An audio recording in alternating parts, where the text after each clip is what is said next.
Today's guest is someone who has walked through the dark corners of her mind, asked the difficult questions most of us avoid, and emerged with tools that are changing the way that people think about mental health, trauma, and healing.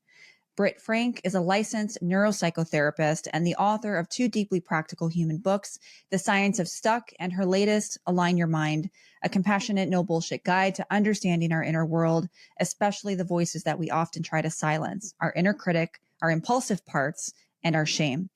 In this conversation, we explore what keeps us stuck, how to stop pathologizing our pain, and what it means to become the leader of our internal system without pretending that healing is linear or easy. I hope that you guys enjoy the show. Please like and subscribe if you are not subscribed to the show. A lot of you guys don't follow. I appreciate you guys so much. And I have some really exciting news that's coming up. So stay tuned and love you guys. Enjoy the show.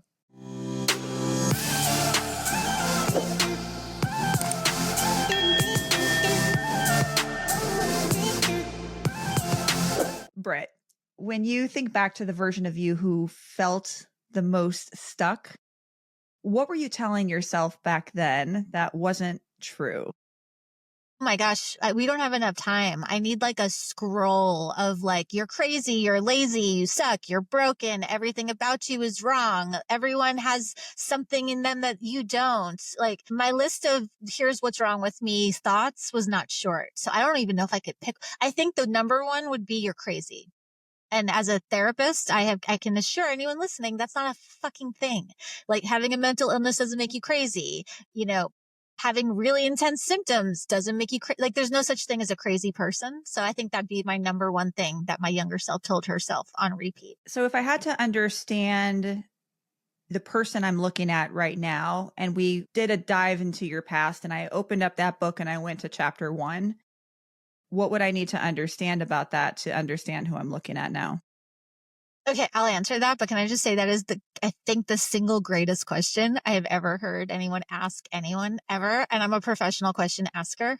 So like, I love that. Thank you. What would you need to understand the person in front of you?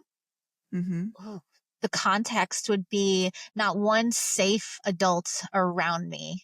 And not one emotionally, skillfully literate, well-meaning, sure. Unsupported, unresourced, yeah. Like pass, grace. They did what they could. They did the best they could, all of that. But like the actual lack of, there was not a person who showed me how to be a human. That was sort of something I figured out by default. So what would you define your mission as now? Mission to get all of the parts of me back home to me where they belong. All the external things in life tend to work for me, I think, for most people. Now, again, my disclaimer here so I don't get angry emails. Assuming we've solved for safety and access and privilege and all of the things that are really important to make life work, my mission is to get all my parts home safely to me. Okay. So when we talk about parts, I'm somewhat familiar with the concept, and I thoroughly enjoy really understanding how that can show up, especially in the context of like what I do, because I work with a lot of BPD clients, and those parts that we've talked about has been very helpful. But I want you to break it down for someone who's listening and is like, what the fuck are they talking about? What are parts? Break it down to me like I'm a high schooler and I have no idea what that means. Why? What is it? And why is it important? Yeah. And as someone who had severe BPD symptoms for like 20 years and knowing what I now know about parts, like if I had an external mission, it would be to make parts a thing that everyone knows they have. So if I was explaining parts to anyone, a high schooler or a 5-year-old, I'd say, did you see the movie Inside Out? You know how Riley, the main character, had all the little parts running around her brain, and sometimes they, were behind the steering wheel and causing bad things to happen? That's how your mind is actually structured. And so when we understand our parts, we understand so much. Now, obviously, Pixar simplified it because it's a movie. So it's not as simple as I have a sad part and an angry part. It's more like I have a 2-year-old part and a 7-year-old part and a 12-year-old part, and they can all be sad. They can all be mad. They can all be all of the things. So it's a simplified version. But the idea of parts, it's just like your body. No one has a problem with, you would treat a knee injury differently than when you have a flu, or like a sore throat doesn't take the same medicine as food poisoning. But we treat our mind like it's this one thing that only is normal or disordered. It's healthy or it's unhealthy, and it can't be anything more complex than that. And that's just not true. Okay, so let's break it down a little bit. Like if I came to you and said, I'm experiencing lots of emotional dysregulation. I don't have a good relationship with my mom. My dad wasn't in my life. I have a hard time with vulnerability. How would we navigate what parts are, and how does that even help me? What do I need to know about that for that to help me? It's so hard when you're in the middle of like it'd be like you're in a car with everything breaking down all at the same time. It's like now, having BPD is sort of like I've got 4 flat tires and my engine is on fire and my steering wheel broke off in my hand and I have no brakes and my gas pedal is somehow stuck at 90 miles an hour, because that's what it feels like. And so if you're coming to me with that, the first task with any crisis isn't like, let's sit here and figure shit out. The first crisis is, how do we stop the bleeding? Like, we got to figure out which of the things is going to harm you the most. And we start with that. For me, I was in domestically violent relationships and I was smoking meth and lots and lots of other things. But like the 2 things that were going to kill me were either going to be my choice of partners or crystal meth. And so there was really no, let's sit and analyze all of the different parts of Britt while those 2 things were clear and present dangers to my life. On fire. Yeah. Right. So it's like, okay, well, before we can do anything psychological, introspective or whatever, first we got to figure out which thing is going to kill you first, and let's solve for that. And then once we have some sort of grounds, if I was in a car where everything was going haywire, it's like, can we get the car to the side of the road and maybe get you out? And then we can start figuring out which parts are in charge of which and which parts are protecting you by doing X, Y, Z, and why certain partners feel familiar and how to have boundaries. And those things are really complicated to do when everything is on fire and blowing up. So your new book, Align Your Mind, what's the one takeaway you want people to really grasp when they read your book? Yeah. And I say what I'm about to say, not minimizing the pain of symptoms. I've disclosed a little of my history. I've had complex trauma, PTSD, OCD, ADHD, like all the diagnoses. I get it. I live with it. I manage it still. It's not like I'm done. But the one takeaway I hope people get is that your mind is on your side. It always has been. And our symptoms suck. And a lot of times the people in our lives suck. And a lot of times our circumstances are terrible. But even our scariest symptoms are the result of our brains trying to help us, not trying to harm us. That's why this language that we use, like anxiety attack, or that we have to fight addiction or battle depression, is like, the thing to battle is not your mind. The thing to battle is the trauma. Or the thing to battle is the circumstances. Or if it's like a genetic thing, you can't battle your genetics, but you can sort of figure out in your life what needs to be accommodated. Like in my genetic history, I have severe mental illness and I have severe lots of things, heart disease, like lots of things. It doesn't mean I'm doomed to have them. It means knowing my genetics, I don't need to fight it. I just need to make sure that I'm taking care of myself in certain ways. So your brain's on your side, and it always has been. It's interesting. I just got off from recording with Dr. Lisa Feldman Barrett. And for those of you that don't know who she is, she's like the godmother of emotional science. She's done excellent work with her research and her science on emotions, the function of emotions, why we have emotions, facial expression with emotions, all of the things.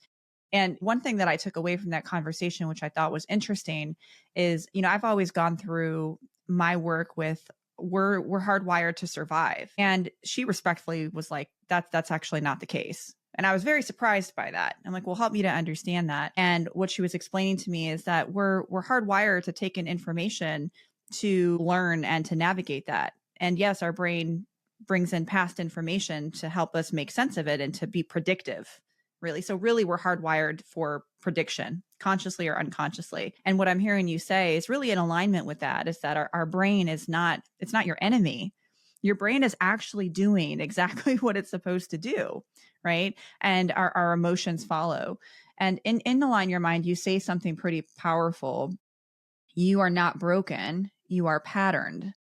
Why is that reframe so important when we're struggling? Because it's often the parts of ourselves we hate the most that have been set up to try to help, right? And so when I look at patterns and I look at even a habit, like smoking meth, clearly I'm not here arguing or trying to make a case for why that's a good decision. Like that is a bad habit. But if you just stop doing a behavior and you don't understand how that habit fits into a pattern of coping or surviving or adapting or whatever, it's going to be really, really hard to not pick it back up. The reason New Year's resolutions largely fail and people do the same shit every year is because you can if you white knuckle it, and some people do, generally speaking. You can't just quit doing a thing without understanding what that thing was doing in the context. It's like that thing was doing a job. And if you do not know what job it was doing, you could stop doing it, but then it's going to probably pop up sideways. And that's why addictions they cross-pollinate and they hop. You can stop doing one and pick up another that might be less damaging, but we're not broken, pattern, or if our brains are predictive pattern seeking machines, it's not about morality. It's not what's good for us or bad for us. It's what does our brain think is going to fit the little pattern. And if the pattern is, I must survive my childhood by going as far inside and dissociating away from what I'm feeling, and here are the things that I use to help do that, it's going to be really hard to just tell someone, well, just stop doing it. Like, just stop. If only it were that simple, we wouldn't have jobs. Yeah, we hear it all the time, right? Like if I could stop, I would. And I see a lot of comments too on whenever I post something that has to do with like toxic relationships, or a clip with somebody that we're talking about something like that, or we see the Diddy trial that's going on right now.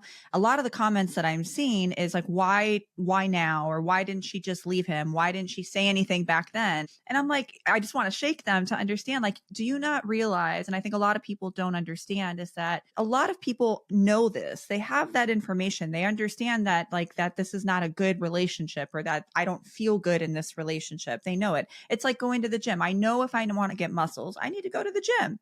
That's not why people avoid it. People avoid the feeling of like, oh, I'm going to have to be tired, and I'm going to have to eat different, and I'm going to have to do all these things. Or if I'm in this bad relationship, I'm going to have to deal with the fear of what may happen. I'm going to have to deal with being alone. I'm going to have to deal with being homeless. I'm going to have to do all of the things. Our brain is trying to figure out and be predictive of what's happening. So for those people that are saying, do it, what do you say to them? I want to pick up the thread of like, well, why now? Why didn't she say anything? Why didn't she do anything? Can I run with that thread just for a second? Yeah. Just because, again, I don't tend to comment on like public things, but like take what I'm saying and apply it to any public thing. Because I've been in a relationship where if you were to just look at our text thread, it would look like I'm consenting. It would look like, yeah, I'm on board. Let's do it. But what those texts don't show is the terror of what happens if I don't consent. And when someone says yes to a behavior that they're being asked to do, even if it sounds enthusiastic, if something bad will happen to that person if they say no, that's not consent, that's coercion. And so that is why you can see someone going, I can't wait to see you, or, I'm ready for tonight, baby. It's like, that's not consent if they're scared of what will happen to them if they do anything other than show up with, yay, let's go, let's do this. So like, that's not a thing. Why did she not say no? Well, if she could have, she would have. Why didn't she go to the gym? Why didn't they stop smoking? Why did they start drinking? Those why questions are so shamey and they're not helpful. And I'm now rant over, so I lost track of your original question. No, rant away. We got plenty of time. And I wonder too what's happening if we're talking about patterns, right? And that our brain is there to understand patterns, and whether it's comfortable patterns or patterns that have kept us safe. So let's take the dissociative experiences as an example. So let's say that I've been through trauma in my past. I now tend to dissociate when I feel stressed. I dissociate during sexual experiences. If we take it back to our parts work, how could parts help me to understand and unravel when disassociation is helping me versus harming me? Yeah. And dissociation during all of those things is something I have a lot of experience with personally because I've been through it. And so the first thing is, in the mental health world, dissociation is always considered a bad thing, right? Like dissociative identity disorder or dissociating is just considered pathological. It's considered wrong. Like you'll get a diagnosis and be told you have a disorder. With parts work, we're not saying that it's good to dissociate when you want to be intimate, or it's good to absolutely disappear inside yourself or inside another person or whatever. But we need to understand that dissociating is the job of a protective part. So I'm dissociating because at one time it was not safe to be here.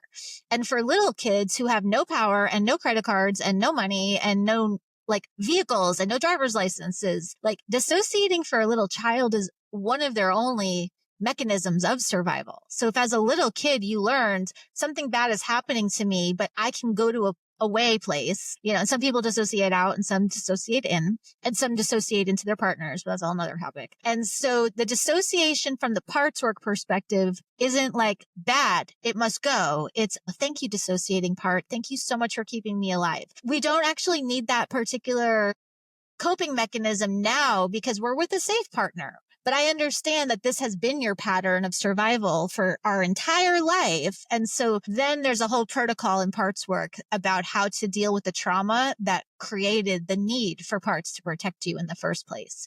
But it's not blame the symptom. It's use the symptom as a signal for what needs our attention.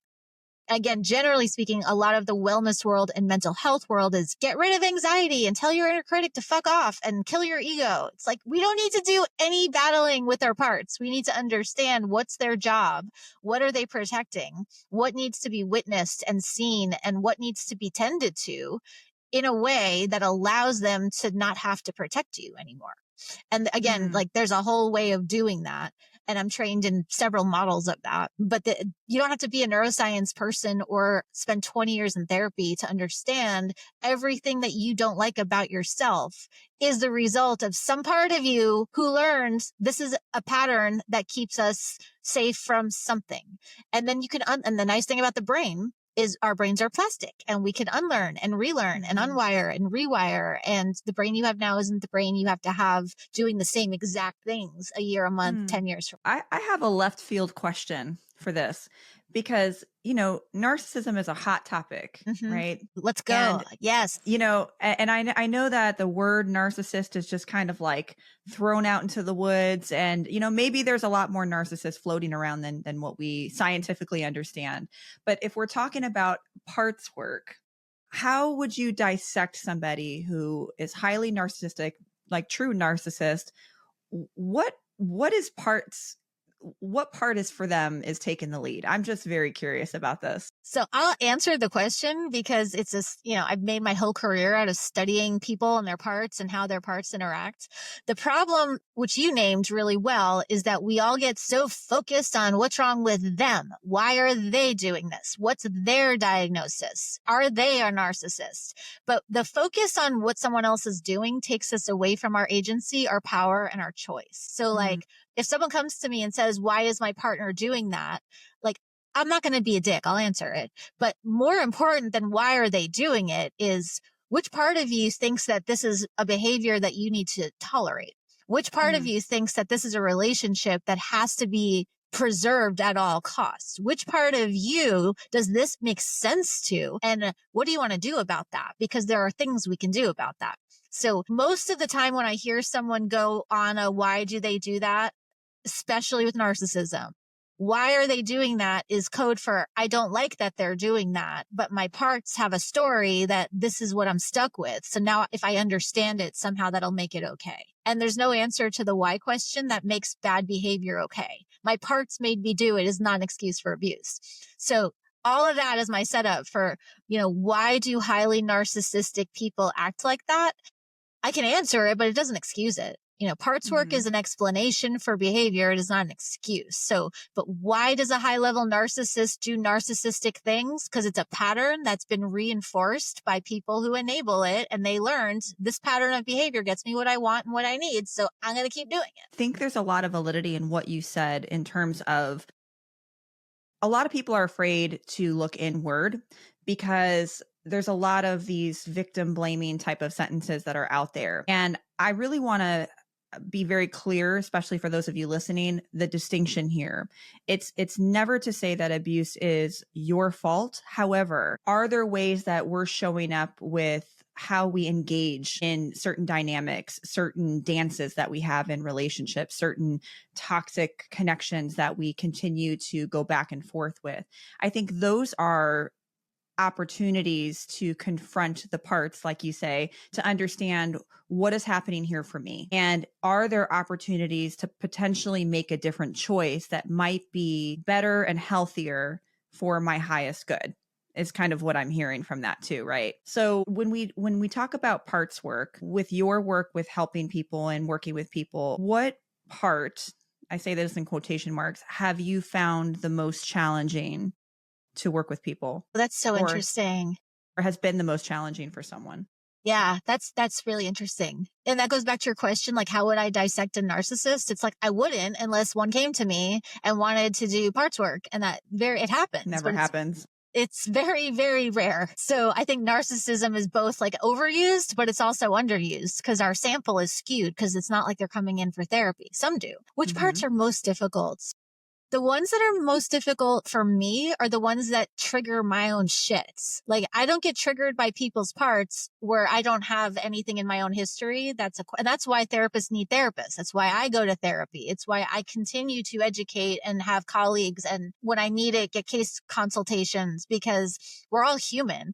And so not everyone is going to trigger my shit, but I need to know that if you're going to disclose this, I'll use a domestic violence story. Like, if a client comes in and has been abused in a similar or the same way that I was, my parts are going to go, and they're going to, all of a sudden, those circuits are going to light up. And it's important for me. And they talk about this in parts work training, that our therapist parts need to be aware that not all of our parts are adults and educated and able to hold space. Some of our parts are children and some are teenagers, and they're all going to have feelings. And we have to be able to manage our own triggers in order to do the work without it getting weird. Long-winded answer. The hardest parts to manage in session are the ones that have a direct line to my own stuff. And again, that's what a therapist's job is to be aware of that and manage it. So for me, I always put myself as an example. I had a tumultuous teenage childhood, and who I am today has, if you didn't know my background, I can appear to be very put together, very career oriented, a little intense. I've been told all of these things, and I would agree to an extent. But my own inner critic has always been very loud. And I would say that it's helped me in a lot of my life, because that inner critic, had it not been the loudest, it wouldn't have pushed me to go into the Marines. It wouldn't have pushed me to advance in my career, to be an entrepreneur. I would have just stayed at the VA forever. So in many ways, it's helped me, but it also has been the loudest for me. So I'm not sure if it's that protective part, but a lot of us trying to silence our inner critic, you say that's the wrong move. So who is that voice really? Like, what is it trying to tell me? And my disclaimer is like, I have one too. I have many. And I don't enjoy being told, you suck. Like, even now I'm going through, oh, her background is so beautiful. My background sucks. Why can't I design everything? I mean, like, there's a lot of chatter that happens. And my argument that we shouldn't try to silence the inner critic isn't even because it's wrong. It's because it doesn't work. It's like, just try it. When people tell me, like, just tell your inner critic to fuck off, I'm like, where would you like her to go? This is a part of my own psyche. So if I try to tie my parts up and lock them in a closet, they're going to get mad, they're going to get inflamed, and they're going to pop off in any number of ways that are going to cause me harm. So, like, you can't really fight yourself and win. Even if you manage to stop doing something that, if your inner critic tells you you suck, don't do it, and you do it anyway, you didn't really win if you've had to try to punch a part of you in the face. And so, because it doesn't work, instead of arguing with our inner critic or ignoring them or whatever, parts work is like, can we develop a relationship with this person? With an inner critic, it's sort of like couples therapy. It's like, okay, I understand that you are trying to help, but your methods aren't really great. And like any relationship, when you show up consistently and you take the time to invest in getting to know another person, often high conflict relationships will settle down. Not always, but like you can break up with a partner, but you can't break up with yourself. So the inner critic can become a high performance coach if you develop a relationship with it. That doesn't mean it always feels good. Like after I get down from doing a keynote speech or whatever, I don't usually get off stage going, I'm awesome. My inner critic is always like, and this line and this section, and you did this wrong. And it's like, we've developed a relationship now where I know the first 20 minutes are going to be really loud, but my inner critic will settle down enough for me to then maybe be like, yay, I did a hard thing. Go me. Okay, now let's get to work and figure out how we can make it better. And that's not a bad thing. And you don't have to shame yourself. But inner critics who are, in relationship with the main character tend to be a little bit less harsh, and they tend to quiet down a lot faster. See, for me, it's helped me in a lot of ways, but I'm really critical on myself. Like I'm super hard on myself in terms of my expectations. But I have found that in this, at least I'm self-aware about this. I thank God for that. But I have found that in other areas of my life, like friendships, let's say, I do have high expectations. I wouldn't say they're unreasonable, but because I have such high expectations for myself, I sometimes expect people to show up in the same ways that I would show up, like in a friendship. And it took me a long time to understand, like, how can someone not do this? Like, I do it. What's the problem? And then I find myself getting resentful and getting annoyed or upset or even sad or disappointed that this person didn't show up for me in a way that I would have showed up for them. So for someone that's really dealing with this inner critic and is like, okay, I guess I'll confront it and be okay with it and be at terms with it. But how do we start to deal with the grief that can also come with that when people are not meeting our expectations because our inner critic is telling us to have high expectations? Yeah, it's tricky. And I'm certainly not saying you should just listen to it and let it be there and just sort of make peace with the fact that you're going to have a voice screaming at you. And there's an acronym I use in the book. It's align your mind, align. That's really, really helpful. Because what you just said, if I was talking to your inner critic who was yelling about how shitty the friendship is or whatever, the first thing I would do with align is acknowledge. Like validating your parts doesn't mean you're agreeing with them. It just means, hey, you have a point. We would have shown up for this person a lot different than they're showing up now. And I see that you're upset by that. And I got you, like, point taken. So that's the A. Then the L is listen. If your inner critic in this friendship is critical because there's a realistic harm that's being caused, sometimes it's not always, but sometimes there's wisdom in a part that's critical in a relationship, and when I was in abusive relationships, I was sort of gaslit out of recognizing that I probably could have done with some critical thinking around some of these dynamics. It would have been useful to really listen to my concerns. So I would want to listen and understand, like, what exactly is the problem in this relationship? Then the I in align is investigate. And that's ask questions. It's like, is this a one-time thing? Is this a pattern? Is this a person-specific beef? Or is this something in all my relationships? Because often when we're critical, that's a sign that there's a need, a legitimate need not being met. And sometimes those needs can't be met by other people. They have to be met by us. And then the G is give gratitude. And I like that you said grief. I didn't put it in the acronym, but it's like give gratitude and honor grief, because sometimes all you can do is grieve. And then the N is negotiate. So it's acknowledge, listen, investigate, give gratitude, negotiate, which is what are my choices? And of those, what am I willing to do? So if we're trying to confront and have relationships with these different areas and different parts and really be in alignment with ourselves, how do we make peace with the emotions that we have? Because I feel like a lot of people avoid, right? Like I don't want to deal with the fear and the anxiety, so I'm just going to avoid it, right? Or I have a lot of clients that I work with who, they want intimacy and they want deep friendships. They deeply care about the people in their life, but they get so wrapped up with the fear of rejection or the fear of like, oh my God, I have to call them back, that they actually avoid doing it because it just feels too big. So how do we move from avoidance to start to do some opposite action and actually confront and sit with a lot of these emotions that are deeply uncomfortable?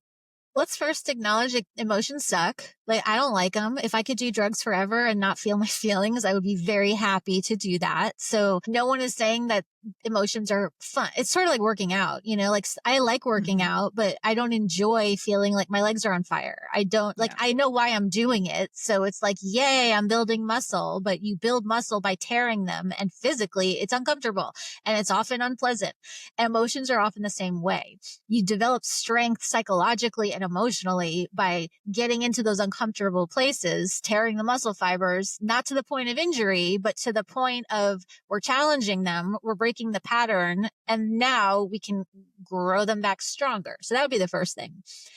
Because the emotional stuff is really, really, really hard. Now, to answer your question, part of me really wants intimacy, but this other part of me avoids. There's a concept in internal family systems, which is a model of parts work developed by Dr. Richard Schwartz. And a lot of my work is based off of his model. And there's a concept in that called polarization, which means you say you want intimacy, but another part of you is going the opposite way. But we can't just say the part of you who wants intimacy is right and the part of you who avoids is wrong, because then you create a polarization, and that's that tug of war feeling. Part of me knows I should go to the gym and part of me has binge watching White Lotus and eating pizza. You're not going to win if you're pulling. So what we have to do is create a conversation between the part of you that wants intimacy, but we have to invite the other part to the table. All right, part of you who's avoiding intimacy, I want to understand you better. And that's where acknowledge, listen, investigate, give gratitude, negotiate comes in. But when we go intimacy good, avoidance bad, it's not wrong, but it's too simple to solve the problem. We're complex and all of our parts have a point. So as a therapist, my first question is always, all right, you want to stop doing a thing or you want to start doing a thing, fine. But to avoid this polarizing thing, we got to figure out, like, what's the wisdom in the side that you think is wrong? There's wisdom in everything. Doesn't mean it's good. But if we understand the wisdom behind your opposing part, now we can try to figure out, do we have any mutual ground that we can, it's like negotiating with a person. If you're arguing with someone and I'm digging my heels in and you're digging your heels in and we can't find any common grounds, we're going to be at a stalemate. And if you look around at the world, there's a lot of polarization out there. The solution to polarization is negotiating and finding common grounds. Yeah, and you have to be open to it, right? Exactly. Because some people don't want to negotiate. They're really, really comfortable in the chaos, and there's not a willingness to even. And my question is always like, listen, and I put myself in this category. Like, is your chaos working for you? Is it working? It might be, yeah. Because if it's working, then what do you need me for? Or what, like, we don't have, then do what works. But if you're saying that this is not working for me, like avoidance is comfortable, but it's not giving me the relationships that I want, it's not giving me the quality of life that I want, then this might be an opportunity to really confront the why and the avoidance and what's really going on here. This is what I'm hearing you say and why it's important. Yeah. You challenge the idea that trauma has to be a single catastrophic event. Can you talk about the little traumas and the chronic things and the subtle ways that can keep us stuck just as much as the big stuff? Yeah. And the word trauma is sort of like the word narcissist these days, in terms of like, now every asshole is a narcissist and everything that's uncomfortable is trauma. It's a trauma. Right. It's like not everything is trauma that is upsetting or uncomfortable, and not everything is a trigger. And so because that word has sort of gotten watery, I don't tend to gravitate towards it. But the definition of trauma that I use is not defined by the bigness or smallness of the events. It's defined by the impact it's having on my nervous system. And that's Dr. Peter Levine's somatic experiencing. I didn't come up with it. And it's a really good definition. Trauma is anything that overwhelms your brain's capacity to process. And that's not a moral thing. That's not about strong versus weak. Like, I don't know why my nervous system can have someone bully me and I'm a mess, and you can have someone say the same stupid shit to you and you're fine. Like, that's too like, I don't know, genetics, environment, upbringing, whatever. But trauma by definition is like brain indigestion. It's like anything you eat, if it overwhelms your body's capacity to digest it, is going to give you a stomach ache or some sort of indigestion. And not everything in life is going to traumatize us, but anything can. Just like any food you eat could cause indigestion, but like, yeah, you're more likely to throw up if you eat poisoned food. You're more likely to have trauma symptoms if something really big and bad happens. But things like moving, things like going from not having a lot of money to having a lot of money can be very overwhelming. It's why lottery winners often do not end up super well and healthy and happy, because anything that's Dr. Levine, too much, too fast, too soon can overwhelm our brain's capacity to process. And so trauma, by that definition, can be anything. Well, I mean, I'll take the trauma of winning the lottery if it's presented to me. So give it to me, please. Well, let's talk about the nervous system, because you describe the nervous system like it's trying to protect us, is what I'm hearing, not necessarily punish us. So how can we tell the difference between self-sabotaging versus self-protection? Because I think there is a difference, and I'm curious to hear your thoughts on that. Yeah. And again, I'm not arguing that we don't all make choices that go against our goals and go out of alignment with our values and that annihilate our well-being. Again, I smoked meth. I get it. But the concept that we're sabotaging isn't the full story, which is why I tend to lean away from that word, because all self-sabotage, if you dig far enough, has a self-protective intention. And so like there are better and worse ways to protect. You know, like I could self-protect by not going to a party. I could also self-protect by getting absolutely shit can drunk. And one is clearly healthier than the other. But I do think that what we call self-sabotage has this like edge of morality to it. Like, what's wrong with you? You're bad. And asking, well, what works about this behavior? Something about this behavior is functional or it wouldn't be there. Not all behavior is good, but it's all functional. And so self-protection and self-sabotage are pretty closely overlapped. Well, let me give it more of a real life example. So if every single time I'm with my partner and I have this fear of abandonment or fear of rejection, so what I do to self-sabotage is I start fights or I yell at my partner because it actually pushes him away and makes me feel like I'm in control. And so if I'm the one to leave, or if I'm the one who has more control or more power, it's self-protective in a way. But then am I also kind of self-sabotaging the situation and making something out of nothing, where it didn't even have to be a fight or it didn't have to be yelling? Do you see what I'm saying there? Yeah, I do. And I'm like, have you been listening to, I do that sometimes on long car rides. I'll pick a fight just because it'll make the time go by faster. My parts love to control. So I think what you're saying is if all self-sabotage is self-protective, that doesn't mean it's healthy. So if we call like, I pick a fight with my partner so I can feel safe and in control and avoid, it's self-protective, but it's unaligned, it's misaligned self-protection versus aligned self-protection. I could also self-protect by saying to my partner, hey, I have parts of me that are really triggered right now and they're really overwhelmed. And so and I've said this to my husband, like I have parts of me who really want to pick a fight with you because I'll feel more in control. And I just want to let you know, I probably need a few hours alone to watch my shows and DoorDash food, and I'm probably not going to be the best person to have a conversation with right now. That's how you avoid codependency. So now I'm being self-protective in a very aligned way. I don't want to be someone that pops off on my partner. I don't want to be someone that does things that cause me or someone else I care about injury. So there's self-protection that's in alignment and self-protection that is misaligned. If I pick a fight, it's still self-protective. It's just really misaligned protection. That's kind of how I would frame it.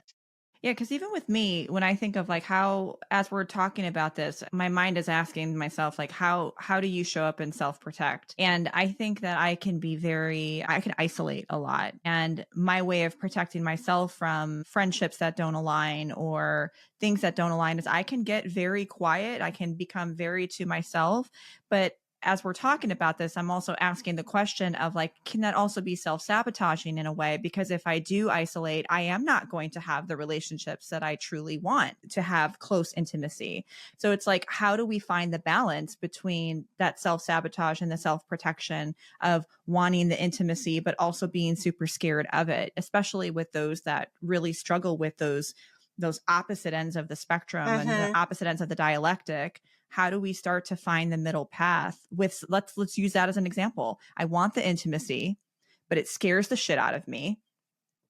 How do I start to feel safe with that? Like if I was to break it down of like things I can start to do today, what would it be?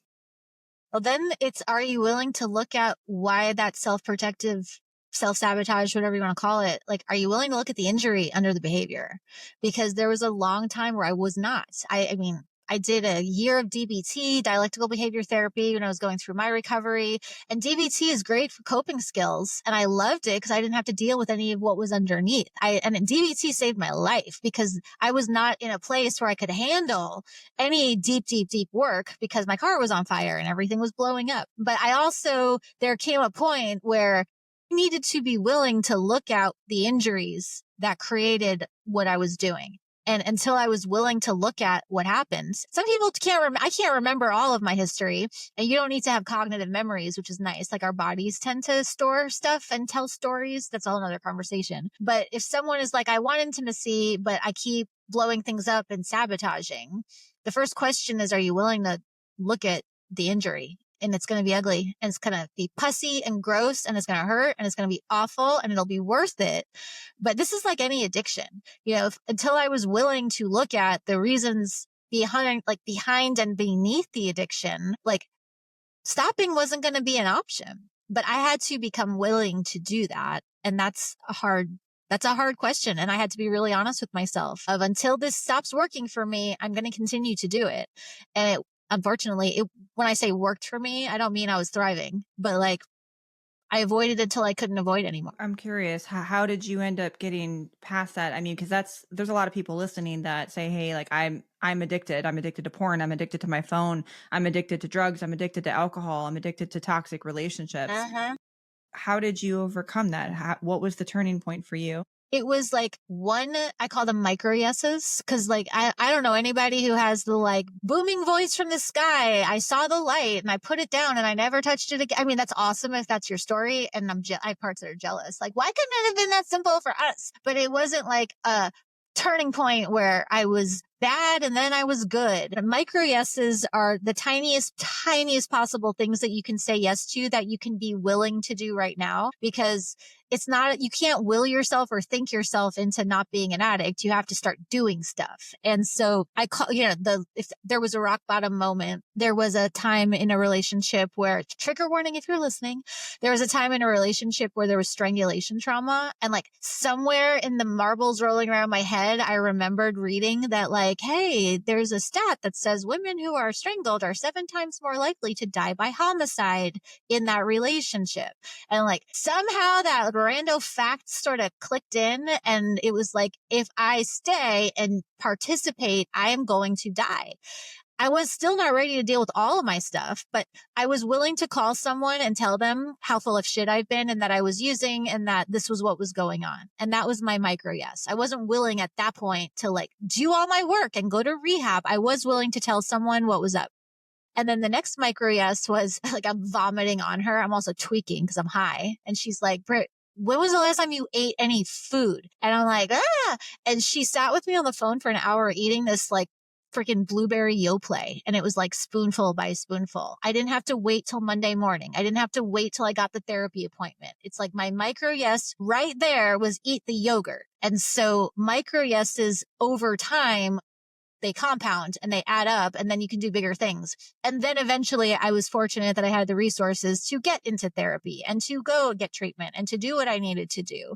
But it's a micro yes process that got me free from addiction. It wasn't anything big and anything sexy and anything like Instagrammable. It was a micro yes, and then another one, and then another one. I think that's important because we live in a society of instant gratification. We want quick things. We want to take the pill that solves the problem. We want to take the medicine that erases our depression. We want to swipe right and find the love of our life. And unfortunately, we get these like really excessive amount of dopamine hits on a daily basis. And so when we want it now. Our screen doesn't load on time. We get annoyed. What I'm hearing you say is like these micro yeses might be the only willfulness that exists, especially if you are in a situation where you're getting mega dopamine from other things that are not necessarily healthy.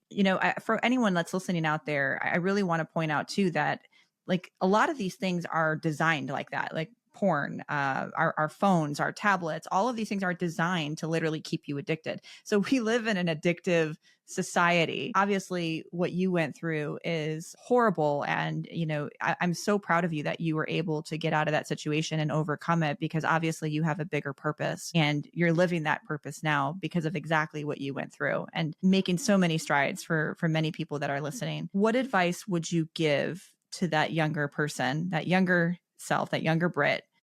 What do you think she needed to hear? I'm in dialogue with her daily. So I love that question. And the nice thing about parts work is you don't have to like imagine what you would say to your younger self. It's like, no, she's in the car with me and she's at breakfast. And like me and my teenage parts drive around and listen to loud music and sing. And so what I tell the parts often is, I've got you now. And wow, that sucked. It's a lot of, I used to work with teens in my practice pre-COVID, and with teenagers, there's not a lot of here's your coping skills and here's how your brain is braining. Like teenagers have people yelling at them all day between teachers and coaches and parents. Teens need a lot of validation, which doesn't mean I agree with what you're doing and I'm not telling you it's okay. It means I see you and I'm willing to sit with you even while you're doing this stuff. And so my parts need a lot of, I'm here, I've got this, and wow, that sucks. And, with parts work, often people will try to jump to, you're safe now. It's okay. Everything is fine. I've got you. And like, that doesn't work, because to parts, they don't know what safety feels like. That's like me saying, well, my partner's healthy, and so I should just be present whenever we're physically intimate, because what's wrong with me? He's fine. I'm fine. Everything's fine. It's like, yeah, but parts are not. So they need a lot of validation. And like you said, it's not instant. It's not instant gratification. Okay. Exactly. But like instant gratification, that was funny. The problem with instant gratification is then the expectations are set that things shouldn't hurt or be painful. And I'm not like advocating being a masochist, but like you're not going to build muscle if you're not willing to feel uncomfortable. You're not. That's not how science works, right? You're not going to grow in relational health and strength if you're not willing to be uncomfortable. And so this idea that every trigger should be avoided and every uncomfortable feeling managed and every single distressing thing medicated takes us away from the gift of pain, which is pain, again, not to the point of injury, but to the point of challenging our muscle fibers is the only thing that helps us grow. And I don't like that that's the design, but I didn't come up with the system. Well, Britt, thank you. Thank you for the work that you continue to do. Everything that you've been through as well is super courageous. And I'm really thankful that you're willing to share that, because there's a lot of power in storytelling and a lot of validation that comes with, hey, I've been there and I'm willing to sit in the trenches with you. And just that power of validation and knowing, that's what changes people. And that's where you get the willingness to say, okay, this worked for her, so maybe it'll work for me. Maybe I'm willing to do a micro yes today. So thank you for coming on the show and your time and energy and just being you. Thanks for having me on.